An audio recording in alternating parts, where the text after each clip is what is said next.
तो भक्ति लता बीज को हमने ये पूछा था आपसे कि आप लोग बताइएगा, सोचिएगा एक हफ्ते तक कि इसको भक्ति लता क्यों कहते हैं और भक्ति लता बीज का मतलब क्या है। एक श्लोक आता है जिसमें कहा गया है कि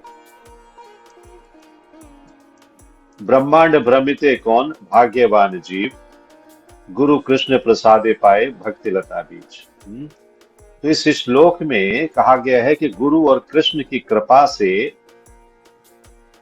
और वो भी अहेतु की कृपा से, कॉजलेस मर्सी से किसी भक्त को क्या मिलता है?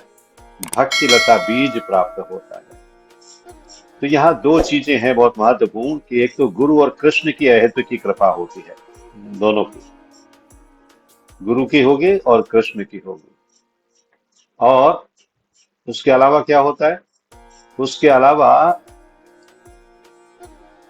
ये होता है, भक्ति लता का बीज जब संवर्धित होने लगता है, ग्रो करने लगता है, तो वो वक्त जो भक्त है, वो भक्त इस दुनिया के, इस भौतिक जगत के लेवल पर नहीं रहता है, ऊपर उठ जाता है,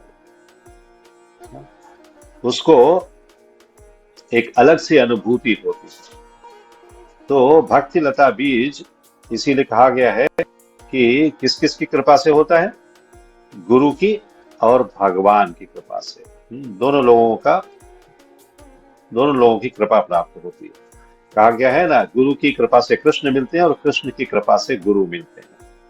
तो गुरु और कृष्ण की अहेतु की कृपा से भक्ति का साधक भक्ति का बीज प्राप्त करता है। तो किसे बीज प्राप्त होता है? साधक को या भक्त को। भक्त को ये बीज प्राप्त होता है, और फिर वो बीज जो है वो जब ग्रो करता है, जैसे कि मैंने कहा, तो उसकी भक्ति निरंतर बढ़ती जाती है। तो इसको थोड़ा और हम समझेंगे जरा कि पहले तो ये लता के तौर पर क्यों कहा गया है।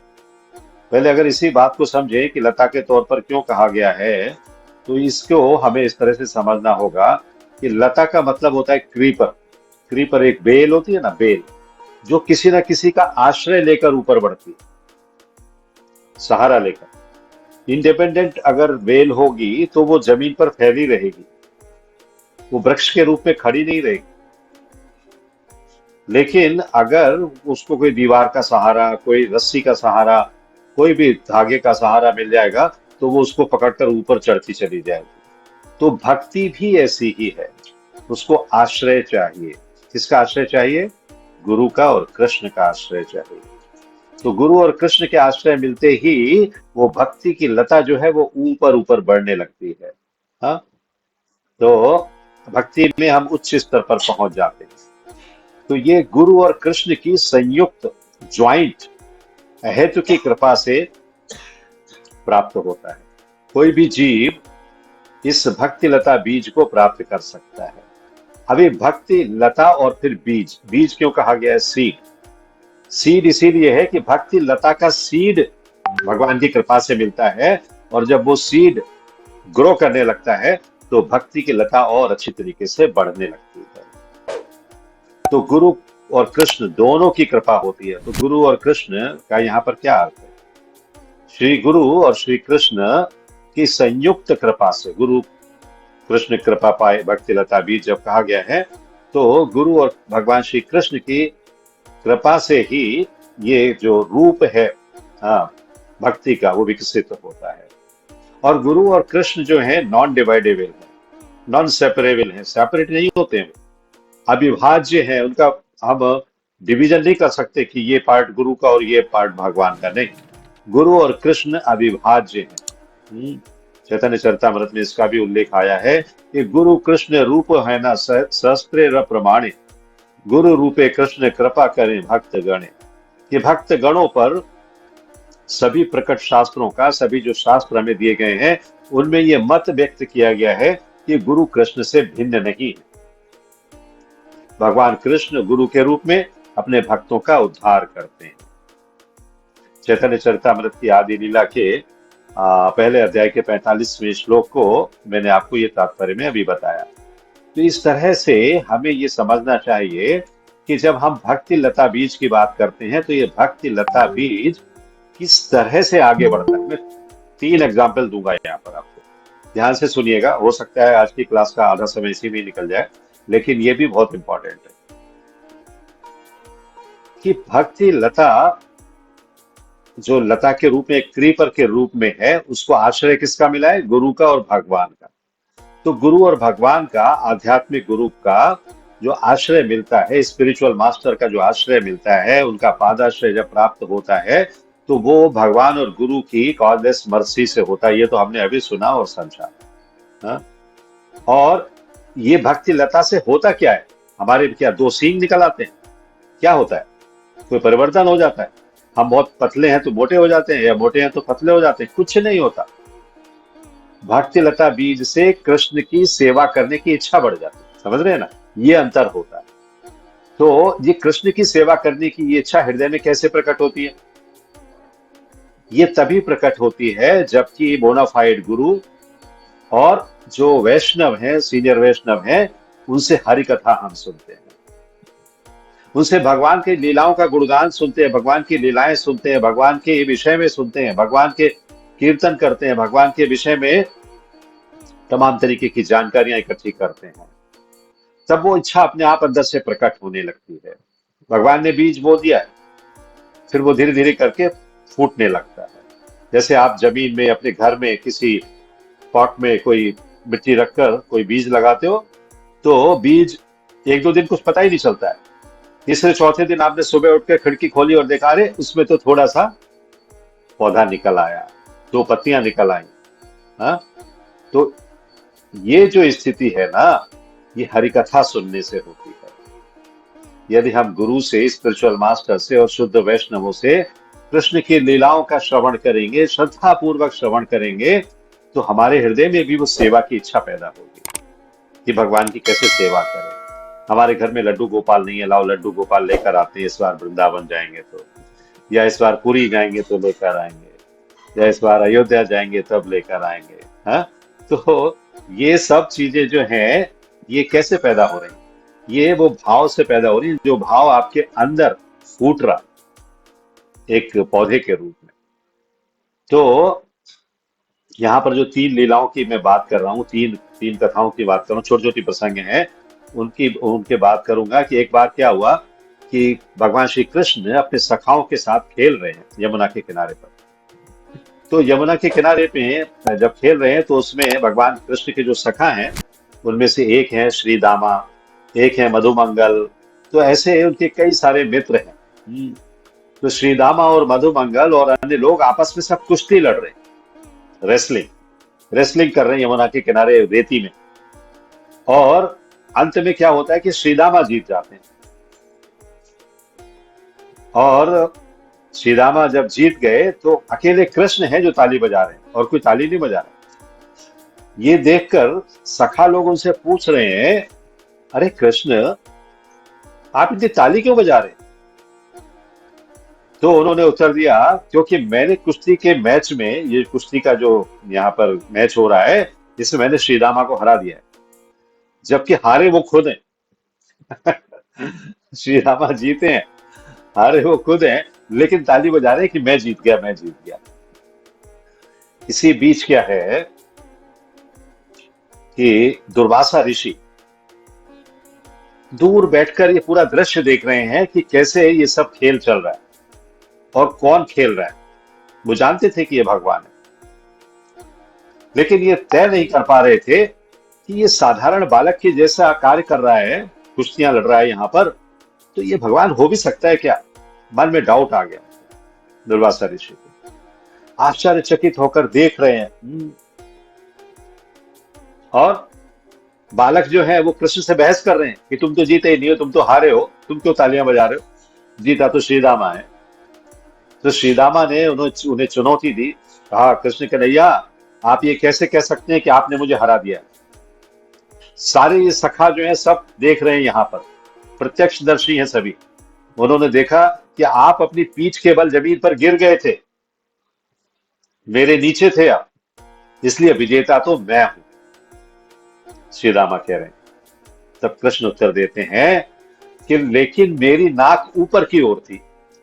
पीठ के बल गिरे थे नीचे ना, श्री रामा ऊपर थे। कहते हैं मेरी नाक ऊपर की ओर थी, और जिसकी नाक नीचे की ओर होगी वो हारेगा। इसलिए आप हारे हुए, आप हारे हुए हैं। ये उन्होंने एक तर्क दिया भगवान ने, इसलिए कि मैं जीता हुआ हूं ये साबित करने के लिए। मेरी नाक ऊपर की ओर थी और आपकी नाक नीचे थी, इसलिए आप हारे हैं, मैं तो हारा हुआ नहीं। तभी उन दोनों लोगों ने देखा कि पास में एक बाबा बैठे हुए हैं जो कि उन लोगों को घूर रहे हैं। वही दुर्वासा मुनि बैठे हुए थे, देख रहे थे दूर से बैठकर। तो भगवान की ये अहेतु की कृपा है, भगवान लीला कर रहे हैं अभी। अहेतु की कृपा होने के कारण श्री दामा और भगवान श्री कृष्ण और अपने सभी सखाओं के साथ ये सोचा उन्होंने कि मैं इन बाबा को अपने दर्शन देता हूँ। भगवान श्री कृष्ण ने ये सोचा कि मैं इनको अपने दर्शन देता हूँ। तो उन्होंने कहा चलो इस बाबा से पूछते हैं, उन्होंने सब देखा है। वो जैसे अंपायर की भूमिका निभाएंगे हमारे, कि कौन जीता है। तो सब मिलकर जाकर इकट्ठे हो गए, दुर्वासा ऋषि के सामने जाकर खड़े हो गए और कहते हैं बाबा बाबा आप बताओ कि कौन जीता है, मैं जीता हूं या श्री रामा हारा है। तो दुर्वासा ऋषि वहीं बैठे रहे, चुप रहे, कुछ बोले नहीं, क्योंकि वे जो कुछ हो रहा था उससे पूरी तरह से भ्रमित थे। कंफ्यूज थे कि ये भगवान है कि क्या है। अभी हमें अपना रूप भी दिखा रहे हैं, उनको ये रूप दिख रहा था। और फिर श्री रामा कहते हैं बाबा आप सच बोलना, देखो कृष्ण की तरह झूठ मत बोलना। वो हार गया है फिर भी कहता है कि मैं जीता हुआ हूं, आप झूठ मत बोलना है। मैं विजेता हूं और कृष्ण हारा हुआ है। एक संत व्यक्ति के लिए झूठ बोलना उचित नहीं है, कभी वो झूठ नहीं बोलता है। यदि आप झूठ बोलते हैं तो झूठ बोलने का आपको पाप लगेगा। ऐसा कौन कह रहा है? श्री रामा ने कह दिया। किससे?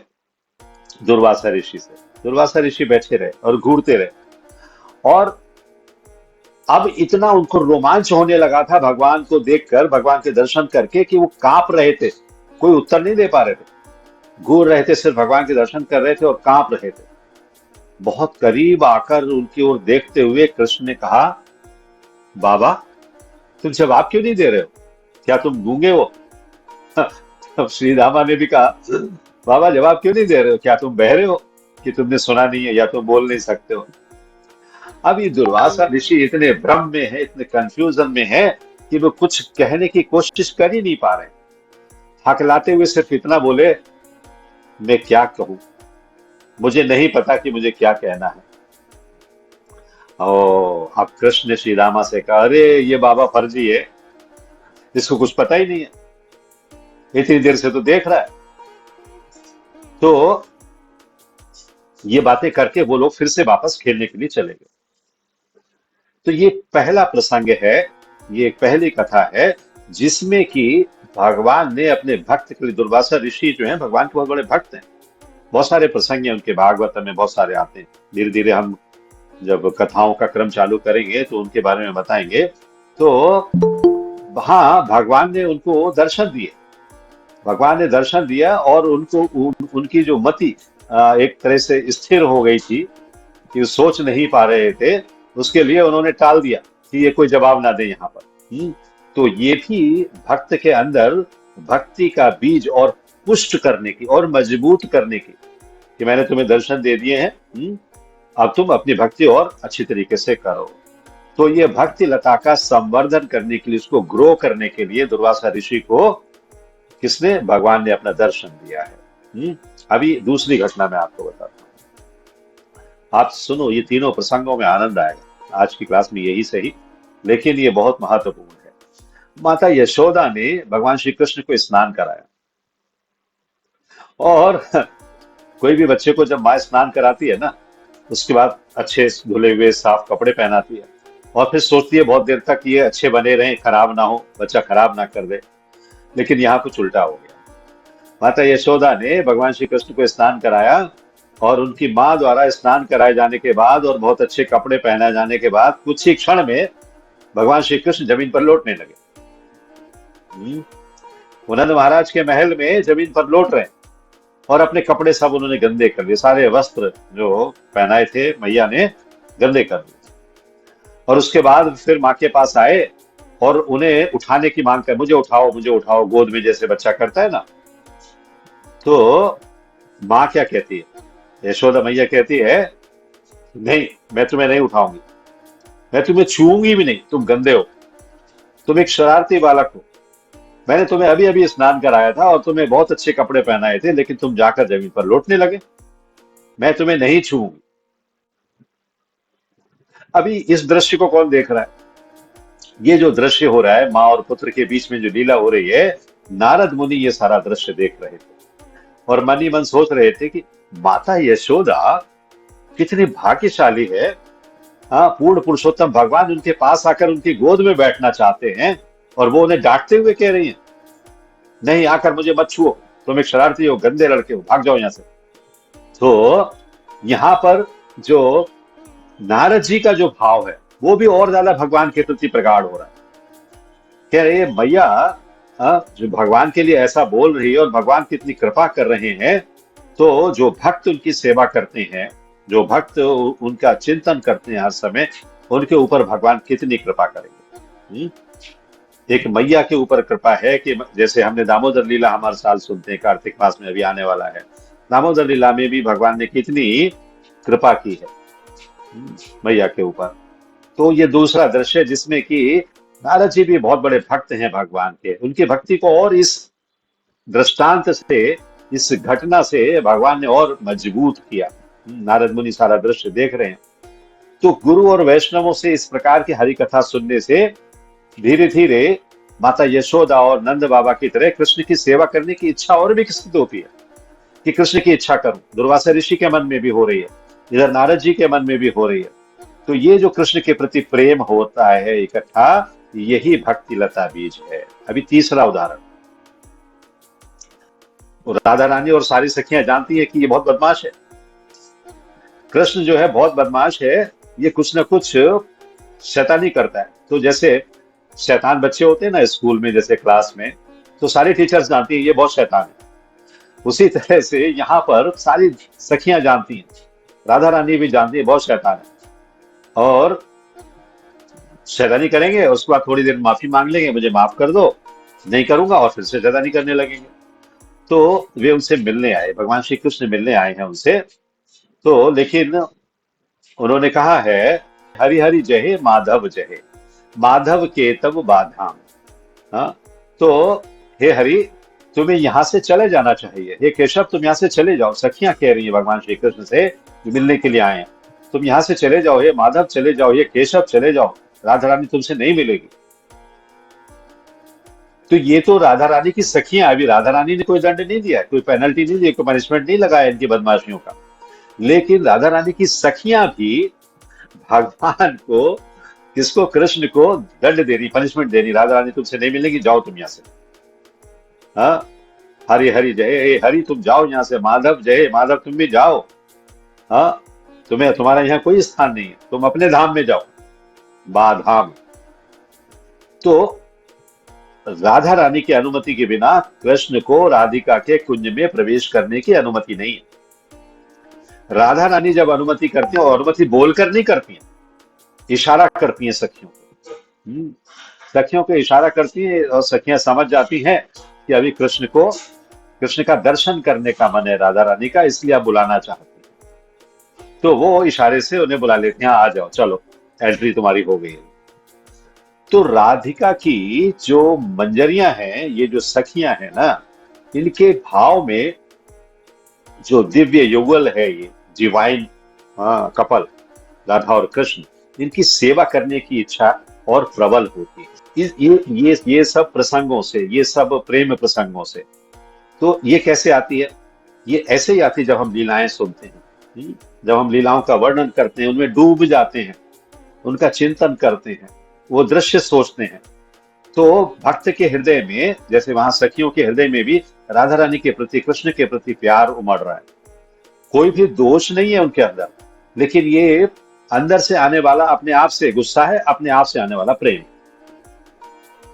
कोई दुश्मनी वाला गुस्सा नहीं है, और कोई ऐसा नहीं है कि दिखावटी प्रेम हो, वो भी नहीं है। तो अपने आप से ये इच्छाएं जागृत हो जाती है कि भगवान के प्रति हम उनकी सेवा करें, उनको और अधिक निहारते रहें, उनको और अधिक प्यार करते रहें, उनको और अच्छा अच्छा भोग बनाएं। तो भक्ति लता बीज का एक स्वरूप ये है। तो ये कृष्ण की सेवा करने की इच्छा है, यही भक्ति लता बीज है। अब आप देखो, ये 3 एग्जाम्पल मैंने बताए। ये 3 एग्जाम्पल में आप देखो कि पहला एग्जाम्पल है मित्रता का, श्री रामा और कृष्ण के साथ मित्रता का, सख्य रस है वो। 5 प्रकार के मुख्य रस हैं। हाँ, ऐसे 12 हैं, लेकिन 7 जो हैं वो संचारी रस हैं, वो आते हैं चले जाते हैं, स्थायी भाव में नहीं रहते। लेकिन जो 5 रस हैं वो मुख्य रस हैं और वो स्थायी भाव में रहते हैं। अगर ये लोग मित्रता में, सख्य रस में, मतलब फ्रेंडशिप में रहेंगे तो हमेशा के लिए रहेंगे। ऐसा नहीं थोड़ी देर के लिए रहेंगे फिर दुश्मन हो जाएंगे, नहीं, फॉर एवर लाइफ, हमेशा के लिए। और दूसरा है वात्सल्य रस का। जब मैया डांट रही है, डांटने में भी प्रेम है, तैयार किया, नहलाया, सब कुछ किया, और कह रहे हैं अभी तू गंदा होकर आ गया, तू शैतान है, भाग जा यहाँ से, मैं नहीं लूंगी वो तुझे। हाँ, हरमा इस तरह से अपना वात्सल्य दिखाती है, प्रेम दिखाती है बच्चों के प्रति। और तीसरा है राधा और कृष्ण के प्रेम का, सखियों के प्रेम का, वो माधुर्य रस है। तो सख्य रस, माधुर्य रस और वात्सल्य रस, 3 रसों का उदाहरण दिया। और इन लीलाओं को सुनकर जो हृदय में प्रेम उत्पन्न होता है, वही प्रेम भक्ति लता बीज है। राइट। तो इस भक्ति लता बीज को हमें सुरक्षित रखना चाहिए। ये भक्ति लता बीज कहीं टूट ना जाए, क्योंकि भौतिक जगत के जो आकर्षण है ना, वो बहुत जल्दी पकड़ लेते हैं, छोड़ते नहीं है। जबकि अनंत काल से लाखों योनियों में भटकने के बाद हमें गुरु मिले हैं, फिर भक्ति का बीज पैदा हो रहा है, और वो भक्ति का बीज उन्होंने जो बो दिया है, वो ग्रो कर रहा है, प्रस्फुटित हो रहा है। तो वो गिरना नहीं चाहिए, मरना नहीं चाहिए उसको। तो भक्ति लता बीज का पोषण हमें करना चाहिए। कैसे? हरि कथाओं से, श्रील प्रभुपाद की बुक्स से, भगवत गीता से, श्रीमद् भागवतम से, ऐसे शास्त्रों से और ऐसे ग्रंथों से हमें वो बीज को, जैसे वाटरिंग करते हैं प्लांट के लिए, इस तरह से वाटरिंग करते रहना चाहिए, जिससे कि उसमें भक्ति के फूल आने लगे, आनंद आने लगे। हाँ, भगवान की भक्ति जो है ना, आनंदम बुद्धि वर्धनम है। हाँ, वो आनंद प्रदान करने वाली है, बढ़ाने वाली है आनंद के लिए। तो वो भक्ति का रस हमें प्राप्त होना चाहिए। हरे कृष्णा कृष्ण कृष्ण हरे हरे, हरे राम राम राम हरे हरे। तो भक्ति लता बीज पर जानने की आपकी इच्छा थी, हमने आपको बताया। If you like this video, press the like button and share it with your family and friends. If you want to watch more such videos, please subscribe to our channel, and for getting updates, press the bell icon.